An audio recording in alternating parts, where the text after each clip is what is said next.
আজকে আমরা সমাধান করব 45তম বিসিএস প্রিলি কোয়েশ্চেন ইংরেজি অংশ। আপনারা উত্তর করবেন, কমেন্ট করবেন, আর একটি অনুরোধ থাকবে, অবশ্যই একটি বারের জন্য হলেও লাইভটি শেয়ার করে দেবেন। লাইভটি শেয়ার করার বেশ কিছু উপকারিতা রয়েছে। পরবর্তীতে এই পেজ থেকে যে লাইভগুলো হবে অবশ্যই সেটি নোটিফিকেশন আপনি পেয়ে যাবেন।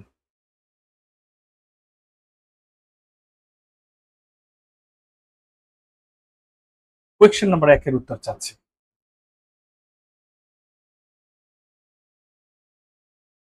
রোজিনা রোজ উত্তর করেছেন।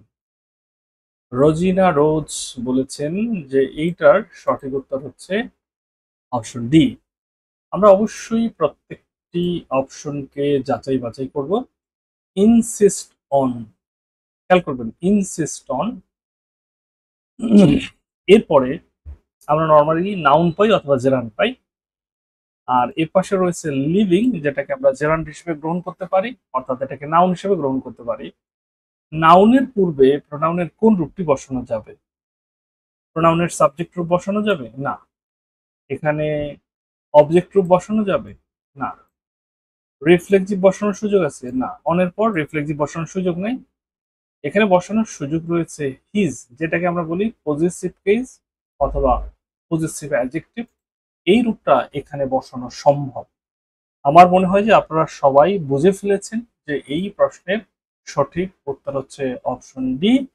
এর মানে যেটি দাঁড়াচ্ছে, সে insisted on his living the house.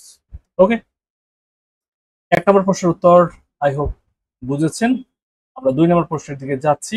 আপনাদের কাছে অবশ্যই অবশ্যই অনুরোধ থাকবে, একটি বারের জন্য হলেও আমাদের এই সেশনটিকে শেয়ার করে সাথে থাকবেন। যারা শেয়ার করেছেন তাদেরকে অগ্রিম ধন্যবাদ, এবং লিখে জানাবেন যে হ্যাঁ আপনি শেয়ার করেছেন।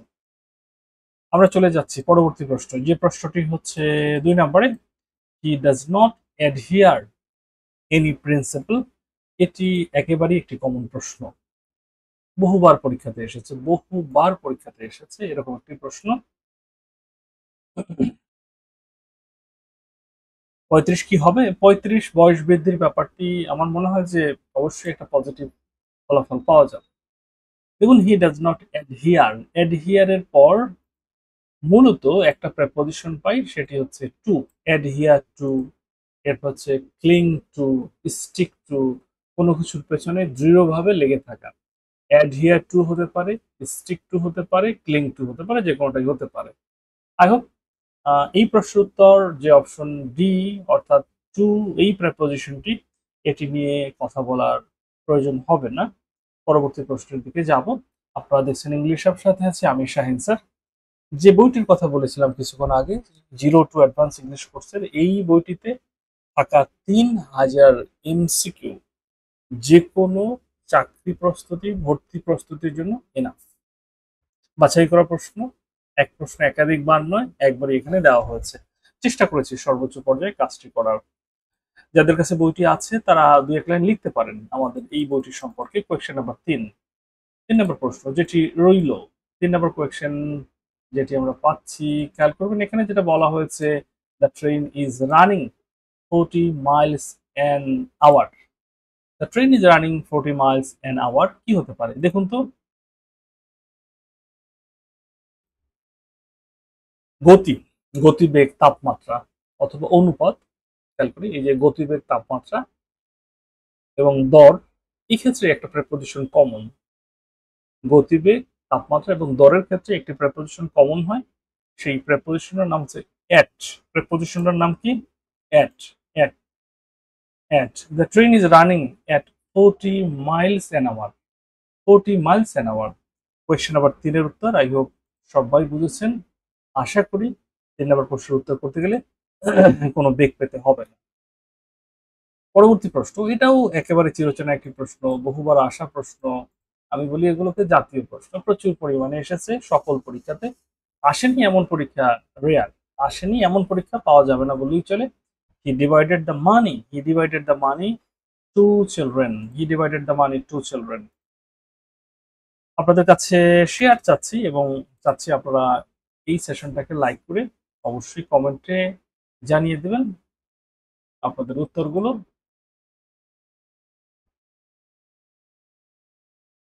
প্রশ্ন নাম্বার 4 নম্বর প্রশ্ন। হি ডিভাইডেড দ্য মানি। লক্ষ্য করবেন এখানে সঠিক উত্তর 2 চিলড্রেন। 2টি সত্তার মধ্যে যে ভাগ বাটোয়ারা বা বন্টন, এই 2টি সত্তার মধ্যে ভাগ বাটোয়ারা বন্টন, এক্ষেত্রে প্রেপোজিশন কিন্তু ভাই একটা, সেটার নাম হচ্ছে বিটুইন। বিটুইন মানে আমরা বললেন টুইন মানে 2, এভাবে মনে রাখবেন বিটুইন, দুটো সত্তার মধ্যে বন্টন বা ভাগ বাটোয়ারা। কোশ্চেন নাম্বার 4-এর উত্তর ডান। মোফাজ্জল, শ্যামল কুমার, মানসুরা, সিরাজুম, মনিরা, নাসরিন, ফেরদৌস, দীপক মুখার্জি, শাকিল আহমেদ, যারা উত্তর করেছেন তাদেরকে অগ্রিম শুভেচ্ছা। কোয়েশ্চেন নাম্বার 5-এর দিকে যাচ্ছি, ধীরে ধীরে আমরা 5-এর দিকে যাব, দেখবো 5-এ কি আছে। এখানে যেটি পাচ্ছি, অ্যাঙ্গার মে বি কম্পেয়ার্ড, রাগকে তুলনা করা যেতে পারে। রাগকে তুলনা করা যেতে পারে, রাগকে কিসের সাথে তুলনা করা যেতে পারে? That's the fact. কিসের সাথে তুলনা করা যেতে পারে? চলুন তাহলে আমরা দেখি। লক্ষ্য করুন, তুলনা, তুলনার ক্ষেত্রে এই যে কম্পেয়ারের পরে দুটো প্রেপোজিশন পাবেন, একটা হচ্ছে উইথ আর একটা হচ্ছে টু। এখানে দুঃখের বিষয়, ইজি কোয়েকশন টাইম লস না করাই ভালো। ইজি কোয়েকশন, হ্যাঁ ইজি কোয়েকশন গুলো আমরা টাইম লস করছি না। Thank you very much. Anger may be compared, কম্পেয়ারের পরে দুটো প্রেপোজিশন হয়, কম্পেয়ার টু হয় এবং কম্পেয়ার উইথ হয়। এক্ষেত্রে খুব বুদ্ধিমত্তার পরিচয় দিতে হবে, যেহেতু এখানে উইথ নাই, তার মানে যেটা উত্তর সেটাই হচ্ছে টু। তবে আমি একটু এক্সট্রা ইনফরমেশন দিতে চাই। তুলনা যখন হবে, যদি সমজাতীয় সত্তার মধ্যে হয় তাহলে সেটি উইথ দ্বারা হবে, আর যদি সমজাতীয় সত্তা না হয়, ভিন্নধর্মী সত্তা হয়, যেমন অ্যাঙ্গার এবং ফায়ার দুটো টোটালি ডিফারেন্ট। আমরা বলতে পারি Nazrul can be compared with Shelley, নজরুলও কবি, শেলিও কবি, এরকমটা বলা যেতে পারে। সো সমজাতীয় সত্তার মধ্যে কম্পেয়ার উইথ, আর যদি এটি বিপরীত জাতীয় সত্তা হয় অথবা ভিন্ন জাতীয় সত্তা হয়, সেক্ষেত্রে টু এর ব্যবহারটাই শ্রেয়। হয়ে গেল কোয়েশ্চেন নাম্বার 5-এর উত্তর। এবার কোয়েশ্চেন নাম্বার 6, এটি মূলত কারেকশন রিলেটেড একটি প্রশ্ন। কারেকশন চ্যাপ্টারটা সবসময় আমার প্রিয় একটি চ্যাপ্টার, কারণ এখানে গ্রামারের সকল আইটেম গুলো কাজ করে। এখানে একটা আমার কাছে মনে হয় যে একটা অ্যাডভেঞ্চার আছে, সঠিকটা আমি পারলাম কিনা, কোন কোন জায়গায় ক্লিক করতে হবে, বেশ কি বলবো যে একটা চারদিক থেকে গ্রামারের নিয়মগুলো দিয়ে আক্রমণ করতে হয় প্রশ্নগুলো, এমনটাই। 6 নম্বর প্রশ্ন দেখুন, 6 নম্বর প্রশ্নের ক্ষেত্রে কি কি আছে। He discussed the matter, he discussed about the matter, he discussed on the matter, none of the above. তাহলে প্রথম কথা হচ্ছে ডিসকাসের পর প্রেপোজিশন অ্যাবাউট পাচ্ছি, আবার অন পাচ্ছি, আবার পাচ্ছি না, এরকমটা। ডিসকাস এমন একটি ভার্ব যেই ভার্বের পর প্রেপোজিশন দরকার হয় না। ডিসকাস এমন একটি ভার্ব আলোচনা অর্থে এর পরবর্তীতে কোনো প্রেপোজিশন দরকার হয় না। এর মানে আমরা নিঃসন্দেহে এটা বলে দিতে পারি, এই সেন্টেন্সের এই যে 4টি সেন্টেন্স রয়েছে, সেই সেন্টেন্সগুলোর মধ্যে option A is the right answer. He discussed the matter, he discussed the matter. Done. Question number 6 নম্বর শেষ করে দিলাম। কোয়েশ্চেন নাম্বার 7-এ যাচ্ছি। 7, এখানে এটাও দারুণ একটি প্রশ্ন। কোয়েশ্চেন নাম্বার 7-এ দেখি প্রশ্নটা, হ্যাঁ প্রশ্নটা পুরোটাই স্ক্রিনে এসেছে, আয় সমস্যা হবে না। এটাও কারেকশন রিলেটেড। এই প্রশ্নের উত্তরটা আপনারা করবেন, উত্তর চাচ্ছি।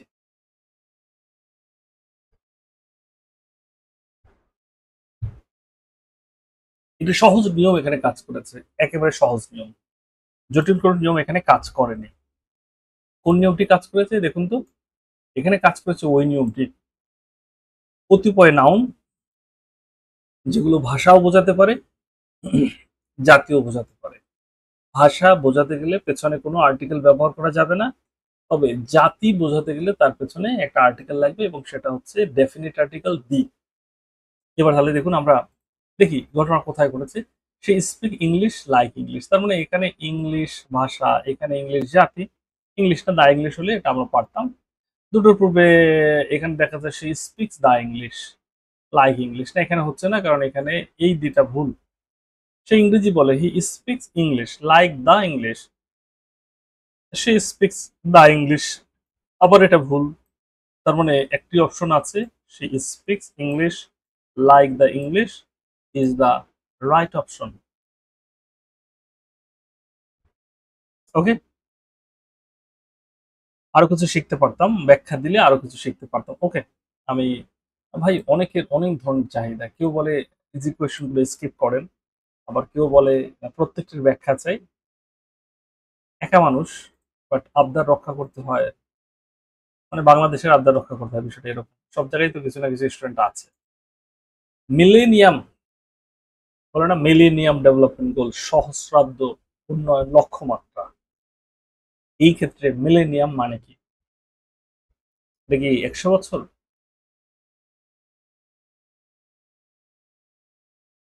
উত্তর আসবে তো?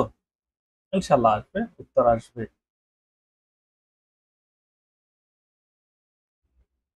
আমি বেশ কয়েকদিন আগে একটি পোস্ট দিয়েছিলাম, আপনারা বেশ কয়েকদিন না, 2 দিন আগে সম্ভবত আমি বলছিলাম যে কেউ কি বেকার আছে। একটা ছবিতে সবার চাকরি হয়ে গেছে, সবার চাকরি। চিন্তা করতে পারেন, একটা ছবিতে যারা ছিল প্রত্যেকের চাকরি হয়ে গেছে। এটা কত আনন্দের বিষয়। ছবিটা আপনারা স্ক্রল করে দেখতে পারেন। উত্তর করেছেন বনলতা, উত্তর করেছেন নাসরিন ফেরদৌস। গুড। 1000 ইয়ার। পরবর্তী প্রশ্ন, যেটি আছে কোয়েশ্চেন নাম্বার 9। একটু ছোট করতে হবে, তাহলে হয়তো দেখা যাচ্ছে না, আমি ছোট করে দিচ্ছি।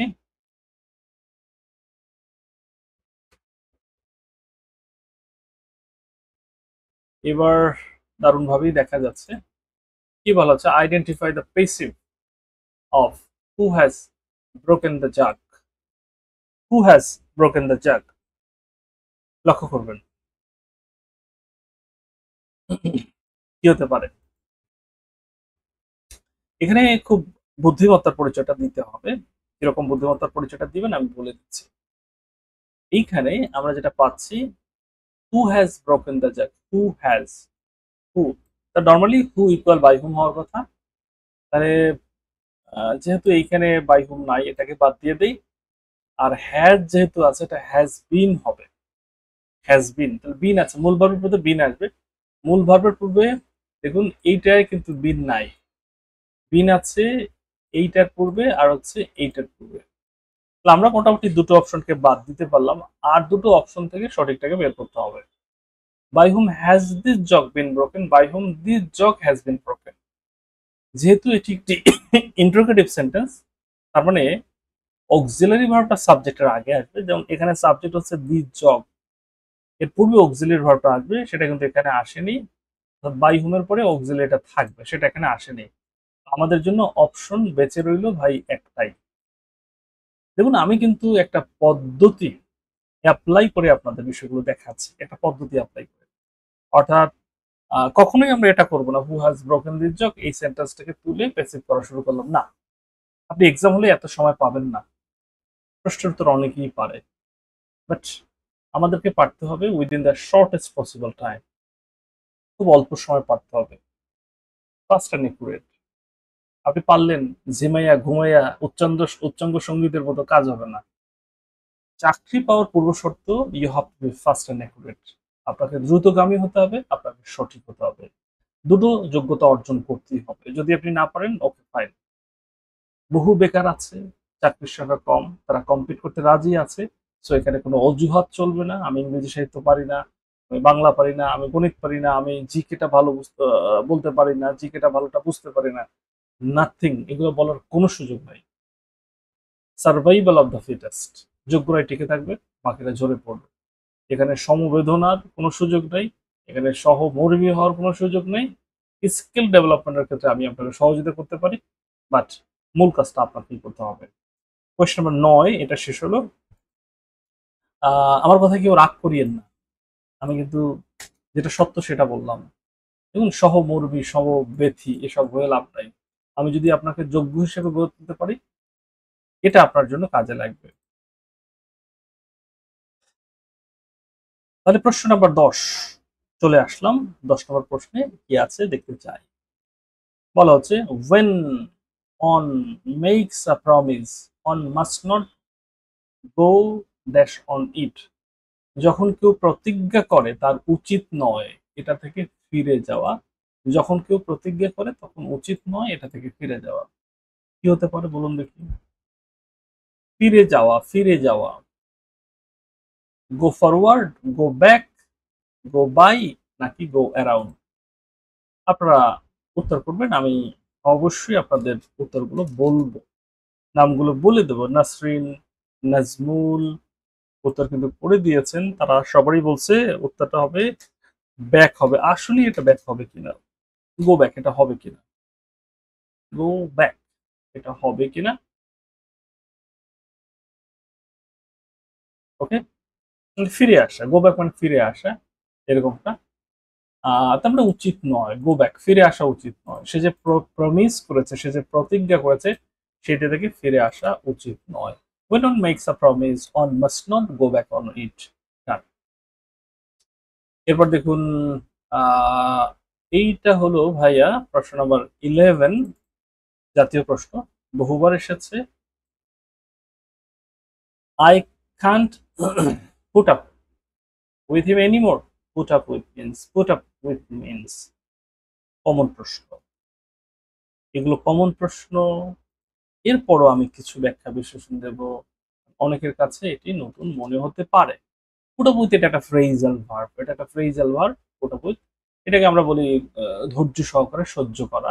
পুট আপ উইথ মানে হচ্ছে ধৈর্য সহকারে সহ্য করা। কেমন? সহ্য করা, এইটার ইংরেজিটা কি? এটার ইংরেজিটা কি? এটা হতে পারে টু টলারেট। রাইট, ডান, টু টলারেট হয়ে গেল। এরপর দেখুন, the synonym of altitude. Altitude মানে কি, যেটাকে আমরা বলি উলম্ব, মানে এটা বলতে পারি উচ্চতা, বলতে পারি উচ্চতা, বলতে পারি।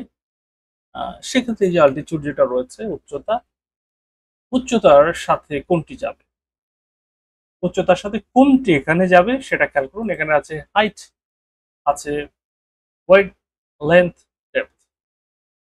উচ্চতার সাথে একটাই যাচ্ছে, সেটা হচ্ছে হাইট। হাই থেকে হাইট, ওয়াইড থেকে ওয়াইড, লং থেকে লেন্থ, ডিপ থেকে ডেপথ। কোয়েশ্চেন নাম্বার 12 ডান। কোয়েশ্চেন নাম্বার 12 ডান। কোয়েশ্চেন নাম্বার 13-তে যাচ্ছি। 13 নম্বর প্রশ্ন, আরেকটি দারুণ প্রশ্ন। এখানে বলা হচ্ছে অ্যান্টোনিম ফর আডিউ। আডিউ মানে কি? আডিউ মানেটা কি? এটার অ্যান্টোনিম চাওয়া হয়েছে ভাইয়া, অ্যান্টোনিম। নাজমুল, শারমিন, শিরিন আনোয়ার, নাসরিন ফেরদৌসি, মানসুর আফরিন, সিরাজুম মনিরা, যেটা চাওয়া হয়েছে আমরা সেই উত্তরটাই দিতে বলতেছি, আপনারা সেই উত্তরটা করে দেবেন।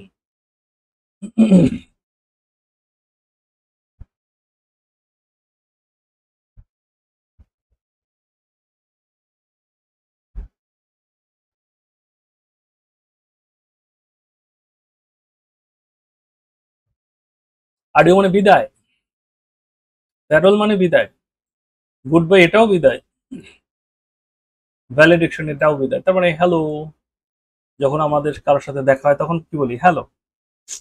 নাসরিন, উত্তরটা উল্টো হয়ে গেল। এটা কিন্তু সিনোনিম চাই না ভাই, এটা চাইছে অ্যান্টোনিম। এটা কি চাইছে? অ্যান্টোনিম চাইছে। এবার দেখুন পরবর্তী প্রশ্ন যেটি আছে 14 নম্বরে আমরা পাচ্ছি, what may be considered courteous in own culture may be arrogant in another. তাহলে খেয়াল করুন, courteous, arrogant, এই দুটো টোটালি বিপরীত, তাই না? বুঝছে এখানে অ্যারোগেন্ট বলতে আসলে কি বুঝি? এক দেশের বুলি আর এক দেশের গালি। প্রায় এটা বলা হয় যে এক দেশের বুলি আর এক দেশের গালি। সাবরিনা আফরিন সূচি চাকরি বাকরি হয়েছে কিনা, আমার আগের স্টুডেন্ট, চাকরি বাকরি হলো কিনা এখনো? আমি এটার উত্তর করে দিচ্ছি। এক দেশের বুলি আর এক দেশের গালি, এটা হচ্ছে রুড। এখানে অ্যারোগেন্ট মানে হচ্ছে রুড, এটা হচ্ছে ভদ্র মার্জিত, আর এটার বিপরীত হচ্ছে রুড অমার্জিত, যেটাকে আমরা বলি এটা। হয়ে গেল প্রশ্ন নাম্বার 14, শেষ করে দিলাম। প্রশ্ন নাম্বার 15, কোয়েশ্চেন নাম্বার 15 দেখুন, এখানে একটা টুইস্ট আছে। টুইস্টটা কি? আই হোপ আপনারা ধরতে পারবেন টুইস্টটা। বলা হচ্ছে identify the imperative sentence. Identify the imperative sentence, তাহলে এখানে কোনটি ইম্পারেটিভ? That's the fact. সেটা Shine is playing football. I shall cook dinner now. What is your name? উত্তর করবেন, উত্তর করতে ভুলবেন না। 15। দেখুন, আই এম নট এ জাজ, আমি বারবার বলি, কথা বলবো, রিপিট করি, আপনাদের কর্ণকুহরে প্রবেশের চেষ্টা করি। সাবরিন আপনি সূচি হয়নি, ইনশাল্লাহ হবে, তোমাদের পড়াশোনা জানা আছে, হবে ইনশাল্লাহ। বিজয় হাসান স্যার, আমার নাম বলেন না কেন, এই যে সামনে চলে আসছে, বলে দিলাম। দেখুন, এখানে উত্তরটা আপনার সঠিক নাকি ব্যাঠিক আপনি বললেন, এটা কিন্তু ব্যাপার না। আমি চাচ্ছি আপনার একটা হ্যাবিট তৈরি হোক, যে কোনো প্রশ্নের উত্তর করা একটা হ্যাবিট তৈরি হোক। এই হ্যাবিটটা তৈরি করা খুব জরুরি। অনেকে মনে করে যে পরীক্ষার আগে কোনো মডেল টেস্টও দেওয়ার দরকার হয় না, এরকমটা মনে করে। বাট দেখুন, এক্সাম হলে উত্তর করা এটা এটা টাফ টাস্ক। আমরা চাচ্ছি আমাদের এই লাইফগুলো একটা চলন্ত জীবন্ত মডেল টেস্ট হিসেবে কাজ করুক। আপনি উত্তর করবেন, প্রথমেই উত্তর করবেন। আমরা দেখতে চাই how fast you can answer, আপনার উত্তরটা কত দ্রুতগামী হয়, অ্যাজ ওয়েল অ্যাজ একুরেট এবং সঠিক হয়। সো এই অভ্যাসটা ডেভেলপ হোক। ভুল করলে আপনি শিখে ফেললেন, সঠিক হলে আপনার সেখানটা এটা জাস্টিফাইড হলো। তার মানে উত্তর করলে কোনোভাবেই আপনার লস হচ্ছে না, লাভ হচ্ছে। এটা ইম্পারেটিভ সেন্টেন্সের ক্ষেত্রে আমরা বলতে পারি শাট আপ, যদিও শেষে কি আছে, একটি এক্সক্লামেটিভ সাইন রয়েছে, বাট এটাকে ইম্পারেটিভই বলতে হচ্ছে। কেমন? শাকিল আহমেদ বলছে উত্তর নেই, না উত্তর আছে। শাহিন ইজ প্লেইং ফুটবল, এটি ইম্পারেটিভ নয়, এটি একটি assertive sentence. I shall cook dinner now, একই কথা। আর হোয়াট ইজ ইউর নেম, এটা হচ্ছে যেটাকে আমরা বলি ইন্টারোগেটিভ সেন্টেন্স। আর শাট আপ এটা ইম্পারেটিভ সেন্টেন্স হিসেবে অবশ্যই হবে। 16 নম্বর, 16 নম্বরে যেটি রয়েছে, 16 কোয়েশ্চেন নাম্বার 16 যেটি আছে, খেয়াল করবেন।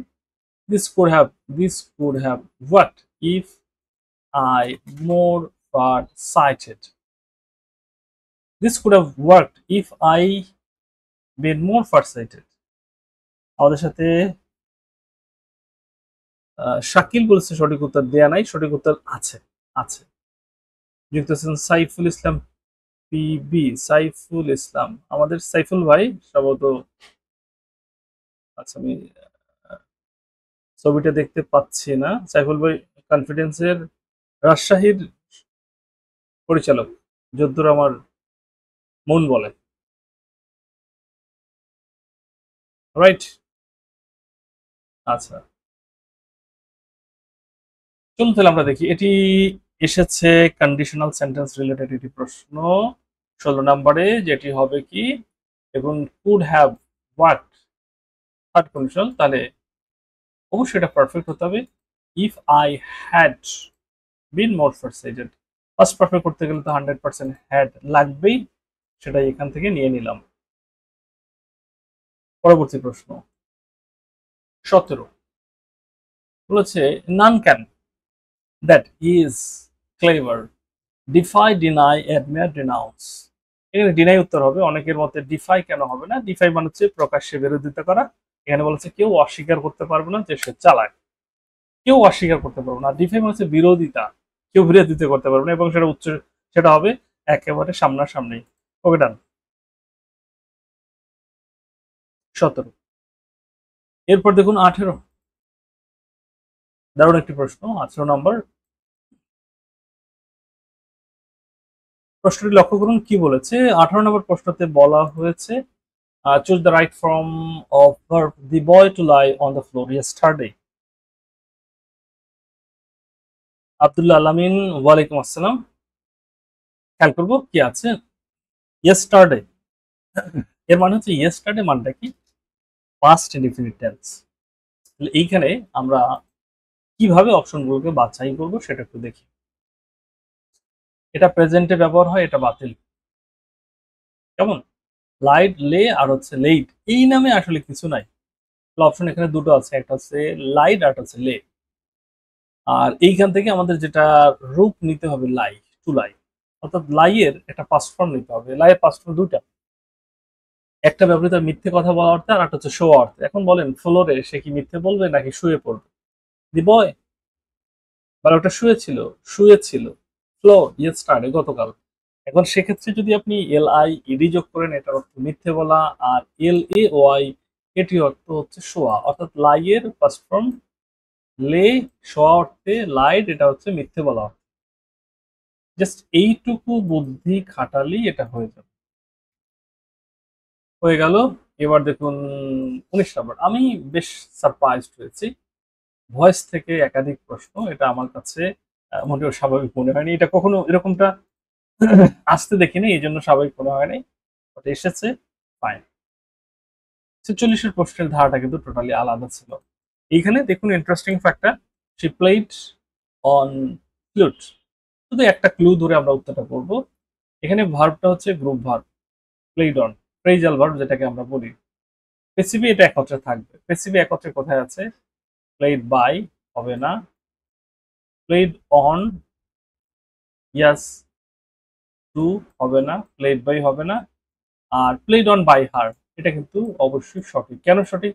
অনেকে বিভ্রান্ত হতে পারে যে অন আছে আবার বাই আছে, দুটো একত্রে কিভাবে হয়? এটা কিন্তু অন না, এটা হচ্ছে প্লেড অন। এই প্লেড অনটা হচ্ছে ফ্রেজাল ভার্ব, এটা একত্রেই রাখতে হবে। আর বাই স্বভাবত আমরা এখানে শিকে অবজেক্ট করেছি, সো হার, এই হারের সাথে বাই, এটা কোনোভাবেই সাংঘর্ষিক নয়। এরপর দেখুন যেটি আছে 20 নম্বর প্রশ্ন, question number 20, what first lest you should miss the train. এই প্রশ্নের ব্যাখ্যা বিশ্লেষণ নিয়ে পরীক্ষার পর মোটামুটি একটা ঝড় শুরু হয়ে গেছিল। অনেকে বলতেছে এটা কম্পাউন্ড সেন্টেন্স, বলতেছে না, এটা অবশ্যই কমপ্লেক্স সেন্টেন্স। লেস্ট এটি সাবঅর্ডিনেট কনজাংশন হিসেবেই ব্যবহৃত হয়েছে, সেটি একটি complex sentence, complex sentence, complex sentence. Done. এরপর আসুন, আমি এটা খুব অবাক হয়েছি, এই যে সিলেবাসকে ভায়োলেট করা, সিলেবাসকে ভায়োলেট করা কখনোই আমার কাছে ভালো মনে হয়নি। দেখুন 20টা প্রশ্ন গ্রামার থেকে, 15টা প্রশ্ন আসবে সাহিত্য অংশ থেকে, এটাই স্ট্যান্ডার্ড, এটাই হওয়া উচিত। বাট এই যে ঝামেলাগুলো পাকানো হয়, এটি কোনোভাবেই সঠিক নয়, কোনোভাবে সঠিক। অনেকে এখানে বেশ ভালো প্রস্তুতি নেয়, আর প্রস্তুতি তো ভেস্তে চলে যায়, কেমন? আচ্ছা, এখানে যেটা বলা হয়েছে, a number of singers in a charts, a number of singers in a charts, সহজে যদি আমি এটা বলি তাহলে সেটা হচ্ছে গায়কদের একটা সংগঠিত দল। এটা হচ্ছে এই যে কোয়ার, যেটা হচ্ছে CHOIR, এইটা হচ্ছে মূলত সংগঠিত একটা বাদক দল। ওকে, 21 গেল। 22, এখন পর্যন্ত আমরা সাহিত্য প্রশ্নে ঢুকতে পারি নাই, প্রশ্নগুলোকে এরকম খেয়ে দেওয়া ঠিক হয় নাই। 22 নম্বর প্রশ্ন যেটি আছে, বলা হচ্ছে হি put the right word in the blank, he risked the dash of his literary career. সে তার সাহিত্য, মানে তার সাহিত্যিক হিসেবে কেরিয়ার, সেটা শীর্ষে পৌঁছেছে, শীর্ষে। তাহলে শীর্ষে বলতে আমরা কোনটা বুঝি, সেটা হচ্ছে ব্যাপার। শীর্ষে বলবেন, শীর্ষে বলতে এখানে কোনটাকে বোঝানো হচ্ছে? ইয়েস আর নো? বুঝতে পেরেছেন নাকি বুঝতে পারেন না?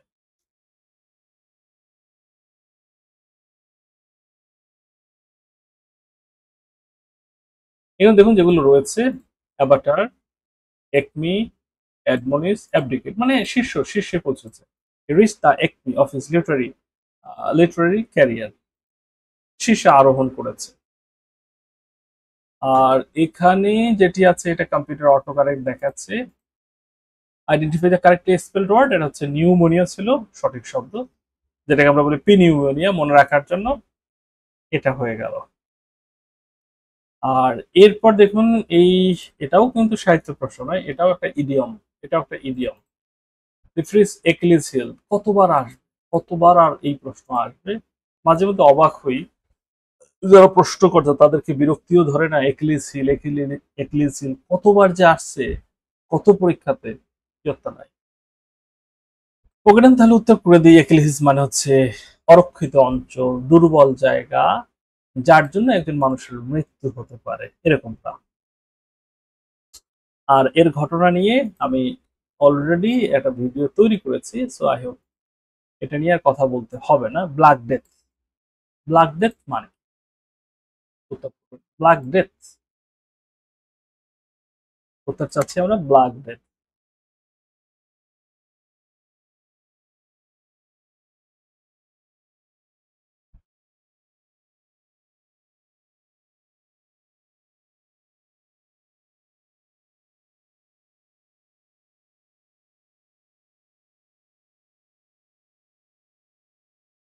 যেগুলো এখানে আছে, fever, black fever, plague pandemic.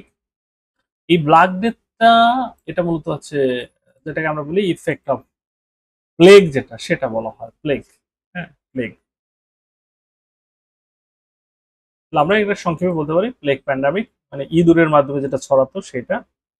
আর 26 নম্বর খেয়াল করুন, 26 নম্বর যে প্রশ্নটি আছে, 26 নম্বরে আমরা পাচ্ছি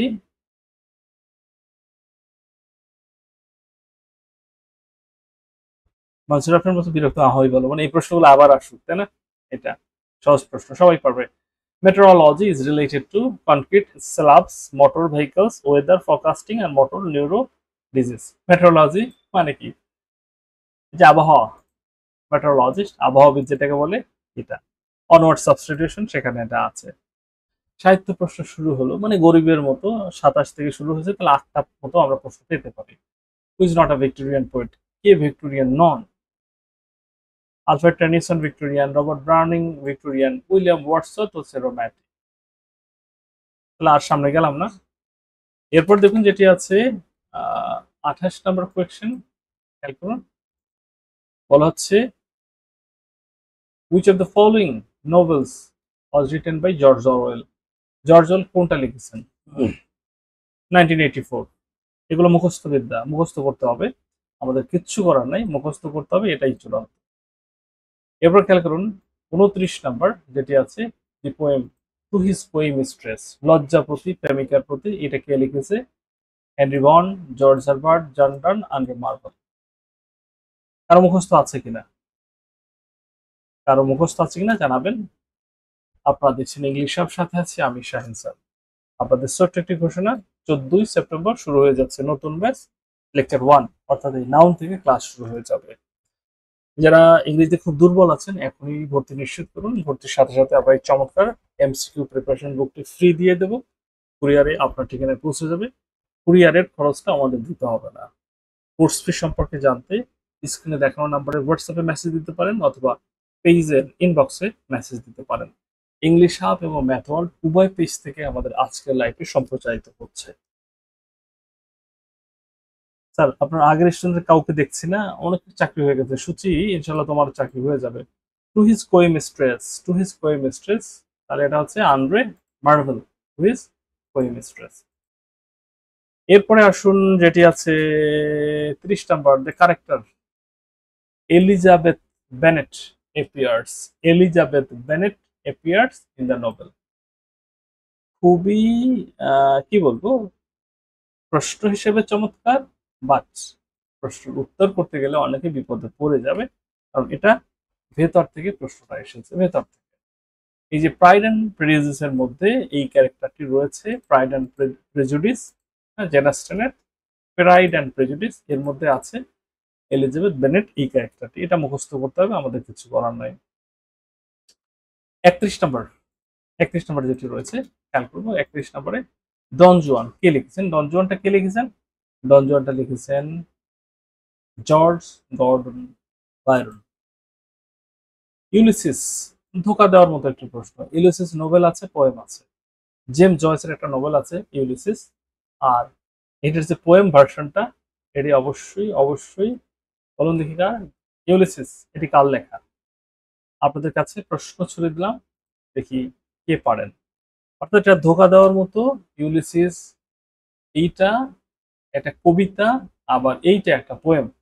জেমস জয়েসের চমৎকার একটি নভেল এটি হচ্ছে। আর কবিতা হিসেবে যদি আমরা বলি সেইটা কি হবে সেটা একটু বলবেন।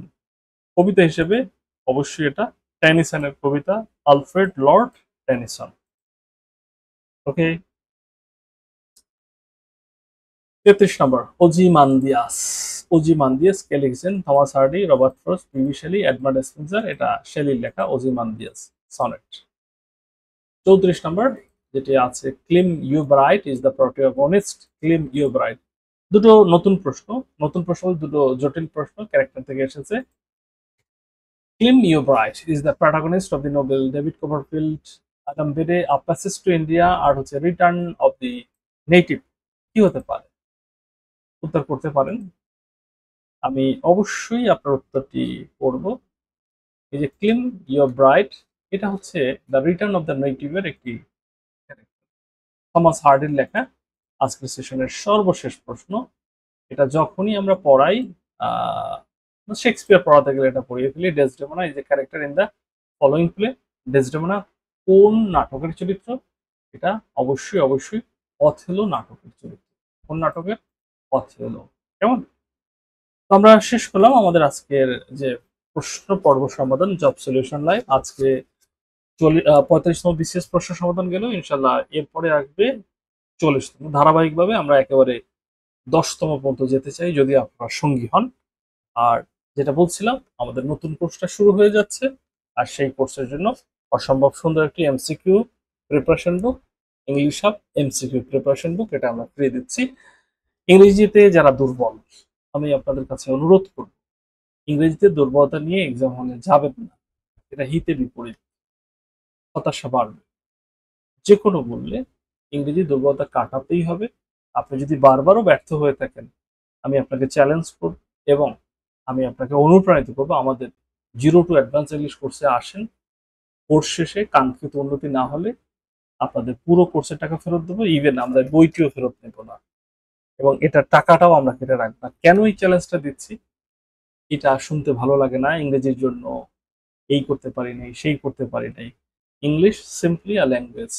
হয়তো আপনি যেভাবে পড়েছেন সেটাই ঝামেলা আছে, অথবা আপনাকে যেভাবে পড়ানো হয়েছে সেটাই ঝামেলা আছে। ঝামেলা এক জায়গায় আছে, ইংরেজি শেখার মতো একটি ভাষা, জটিল নয়। আর একটি কথা, সেটা হচ্ছে আমি যেহেতু দীর্ঘ 10 বছরের বেশি সময় ধরে পড়াচ্ছি, আপনাদের প্রবলেমগুলোকে অ্যানালাইসিস করে করে আমার অভিজ্ঞতাকে কাজে লাগিয়ে এই কোর্সটি ডিজাইন করেছি, ঢেলে সাজিয়েছি আবার নতুনভাবে। তো আমাদের এই স্বপ্নযাত্রায় অনেকেই আমাদের সঙ্গী হবেন। এখন আপনি আমাদের সঙ্গী হবেন কিনা সেটাই হচ্ছে কথা। তবে আমাদের এই স্বপ্নযাত্রা চলবেই ইনশাল্লাহ।